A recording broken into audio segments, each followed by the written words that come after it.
दोस्तों SBI clerk की notification बहुत ही जल्द आपके सामने आने वाली है और जैसे ही नोटिफिकेशन आ जाएगी लगभग 45 से लेकर 50 दिन के अंदर आपकी प्री एग्ज़ाम हो जाएगी। दोस्तों आज के इस वीडियो में मैं आपको एसबीआई क्लर्क के फ्री के एग्ज़ाम के लिए 45 डे की एक ऐसी स्ट्रेटजी बताऊंगा कि जिसे अगर आपने डेली रूटीन में फॉलो कर लिया तो फ्री में आप लगभग 75 से लेकर 80 मार्क्स तक स्कोर कर सकते हो बड़ी ही आसानी से। दोस्तों सबसे पहले देखते हैं इंग्लिश। दोस्तों इंग्लिश एक ऐसा सब्जेक्ट है कि जिसका सबको डर होता है और कोई भी इंग्लिश की ज़्यादा प्रिपरेशन नहीं करता, लेकिन दोस्तों इंग्लिश एक ऐसा सब्जेक्ट है जो आपको प्री निकालने में काफ़ी मदद कर सकता है और आपका स्कोर बढ़ाने में काफ़ी हेल्प कर सकता है। दोस्तों इंग्लिश इम्प्रूव करने के लिए सबसे ज़्यादा इम्पोर्टेंट है रीडिंग।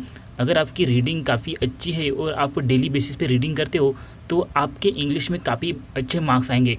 लेकिन अगर आपको इंग्लिश की रीडिंग की हैबिट नहीं है तो आप अभी से इसे लगा लो। आपको क्या करना है, डेली न्यूज़पेपर रीड करना है। कौन सा भी न्यूज़पेपर आप ले सकते हो, जैसे कि द हिंदू हो गया, इंडियन एक्सप्रेस हो गया, उसे आप डेली बेसिस पे रीड करिए और तो एडिटोरियल होता है उसे काफ़ी अच्छे से रीड करिए और उसमें के जो नए नए वर्ड्स होते हैं जिसकी मीनिंग आपको पता नहीं होती है वो वर्ड आप एक बुक पे लिख लीजिए और उसकी जो मीनिंग होती है वो गूगल पे सर्च कीजिए और सर्च करने के बाद क्या कीजिए, उससे सेंटेंस तैयार कीजिए अपने लैंग्वेज में, ताकि वो जो मीनिंग है वो आपके दिमाग में बिल्कुल अच्छी तरह से फिट हो जाए। और आपको क्या करना है, उसके बाद अगले दिन वो पूरे सेंटेंस को रिवाइज करते जाना है और उसकी मीनिंग को एनालाइज करना है कि आपको उसकी मीनिंग याद है या नहीं। दोस्तों आप लगभग 1.5 से 2 घंटे न्यूज़पेपर रीडिंग के लिए दे सकते हो। उसके बाद आता है एरर डिटेक्शन। आपको इसके लिए सबसे पहले जो एरर डिटेक्शन के जो बेसिक रूल्स होते हैं उसे अच्छी तरीके से सीख लेना है। आप यूट्यूब पे एरर डिटेक्शन के बहुत सारे वीडियोस में से इस रूल्स को सीख सकते हो और इसके बाद आपको डेली 10 एरर डिटेक्शन की प्रैक्टिस भी करनी है। उसके बाद आते हैं फिलर्स। आपको डेली 5 फिलर्स करने ही करने हैं, क्योंकि अगर आप डेली रूटीन में 5 फिलर्स करने लगोगे तो जो 5 फिलर्स है उसमें से आपको डेली के 5 नए नए वर्ड्स की मीनिंग पता चलेगी और आपके लगभग बहुत सारे ऐसे वर्ड्स हैं जो नए होते हैं उसकी मीनिंग भी आपको याद हो जाएगी और एग्ज़ाम में काफ़ी मदद होगी आपको इससे। इसके बाद आते हैं रीडिंग कॉम्प्रहेंशन। रीडिंग कॉम्प्रहेंशन में आपको क्या करना है, किसी भी मॉक टेस्ट में से कोई भी एक रीडिंग कॉम्प्रहेंशन लेना है और उसे पढ़ना है। आपको ज़्यादा से ज़्यादा कोशिश ये करनी है कि आप धीरे धीरे न पढ़ते हुए काफ़ी स्पीड से रीडिंग कॉम्प्रहेंशन पढ़ने की हैबिट डाल लें, क्योंकि एग्ज़ाम में काफ़ी कम टाइम होता है और उसकी आदत आपको पहले से ही लगानी होती है। रीडिंग कॉम्प्रहेंशन के लिए आप डेली के 30 मिनट प्रैक्टिस कर।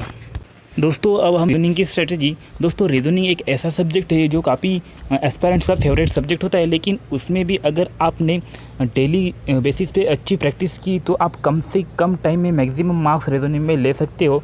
तो दोस्तों इसमें सबसे पहले आते हैं पजल्स एंड सिटिंग अरेंजमेंट, क्योंकि आजकल जो है वो एग्ज़ाम में पजल्स एंड सिटिंग अरेंजमेंट जो है वो काफ़ी मार्क्स के आने लगे हैं। तो आपको सबसे पहले इसे बहुत स्ट्रॉन्ग करना है। आपको डेली बेसिस पे 5 पजल्स या 5 सिटिंग अरेंजमेंट अल्टरनेट डे पे करते रहना है। एक दिन आप 5 पजल्स करो और दूसरे दिन आप 5 सिटिंग अरेंजमेंट करो। इसके बाद आता है सिलोजिज्म एंड इनइक्वालिटी। आप डेली बेसिस पे 5 सिलोजिज्म और 5 इनइक्वालिटी को रेगुलर बेसिस पे प्रैक्टिस करते रहो और लगभग 30 मिनट आप इसे दे सकते हो। इसके बाद आपको अल्फ़ा न्यूमेरिक सीरीज़ जो होते हैं उसकी भी अच्छी तरीके से प्रैक्टिस करनी है, क्योंकि ये जो है वो काफ़ी स्कोरिंग सब टॉपिक्स होते हैं प्री के एग्ज़ाम में और काफ़ी कम समय में ये कवर भी हो जाते। तो आप लगभग 5 से 10 अल्फ़ा न्यूमेरिक सीरीज़ के सेट है वो डेली बेसिस पे करते रहो। और उसके बाद ब्लड रिलेशन की भी आपको प्रैक्टिस करनी है, क्योंकि ये जो टॉपिक है वो काफ़ी बच्चे छोड़ के आते हैं और इसमें से अगर आपने अच्छी प्रैक्टिस की ब्लड रिलेशन की तो उसके मार्क्स भी आपको एग्ज़ाम में लीड दिलाएंगे। उसके बाद आता है क्वांटिटेटिव एप्टीट्यूड।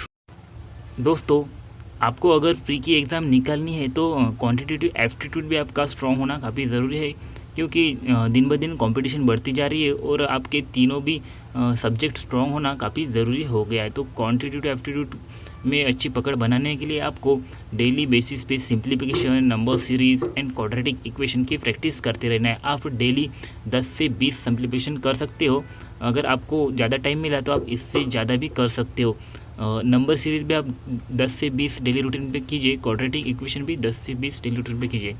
इसके बाद अरिथमेटिक के क्वेश्चन की प्रैक्टिस भी काफ़ी ज़रूरी है, क्योंकि अब अरिथमेटिक के क्वेश्चन भी काफ़ी आने लगे हैं प्री के एग्ज़ाम में, तो इसे भी आप छोड़ नहीं सकते, क्योंकि एक मार्क काफ़ी ज़रूरी होता है दोस्तों, क्योंकि एक मार्क से किसी की प्री रह जाती है।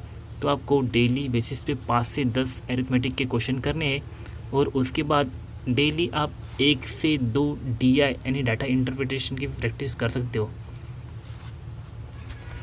दोस्तों ये सब प्रैक्टिस तो आप कर लोगे, लेकिन इससे भी ज़रूरी एक सबसे जो मेन बात है वो है मॉक टेस्ट। आपको डेली बेसिस पे 1 से लेके 2 मॉक टेस्ट देना ही देना है, क्योंकि बिना मॉक टेस्ट के आप जो है वो रियल एग्ज़ाम की प्रैक्टिस जो है वो नहीं कर सकोगे। क्योंकि मॉक टेस्ट देने से आपको जो एग्ज़ाम में जो टाइम और प्रेशर का फैक्टर है वो उससे कवर हो जाएगा, और आप एग्ज़ाम के जो इन्वायरमेंट होता है उससे आप लगभग यूज़ टू हो जाओगे।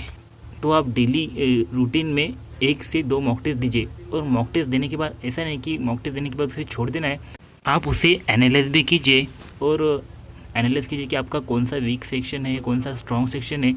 जो भी आपका वीक सेक्शन है उसे आप और स्ट्रॉन्ग करने की कोशिश कीजिए, ताकि उसमें आपके अच्छे स्कोर आने लगे, और जो आपके स्ट्रॉन्ग सेक्शन है उसे और ज़्यादा स्ट्रॉन्ग बनाने की कोशिश कीजिए। तो दोस्तों ये थी 45 डेज की स्ट्रेटजी, इसे आप डेली बेसिस पे फॉलो कीजिए दोस्तों, और देखिए आपका रिज़ल्ट कैसा आता है। दोस्तों अगर आपकी किसी भी बारे में कोई क्वेरी हो तो आप कमेंट बॉक्स पे लिख के भेजिए, मैं उसका जवाब देने की आपको कोशिश करूँगा। थैंक यू दोस्तों फॉर वॉचिंग द वीडियो। दोस्तों इस वीडियो को लाइक करना और चैनल को सब्सक्राइब करना ना भूलिए। इसी प्रकार की वीडियो मैं आपके लिए लाते रहूँगा। Thank you.